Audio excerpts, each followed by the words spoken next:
હવારના વાગ્યા તા હાથના નતા ઉગ્યા સુરત દાદા. બેસી જે ટ્રેનમાં ને ઉગી ગયા સુરત દાદા.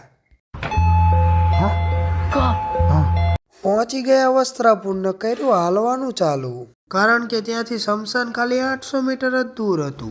પહોંચી ગયા શમશાને ને આ ત્યાં આપણી જબરુ ગેંગ.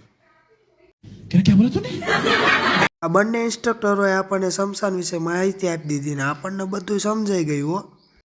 ચાલ ચૂટા. અહીંયા આપણી વિઝિટનો અંત આવી ગયો અને આપણે નીકળી ગયા ઘર તરફ. અને બહાર જઈને ઓડી બાંધીને અમે બેસી ગયા હાથે હાથ અંદર.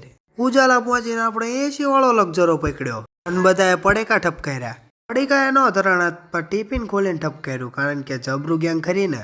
અને ખાઈને પછી બસમાં બેઠક જમાઈ બધા પૈયોએ. ત્યારે એક આ નંગ જુઓ.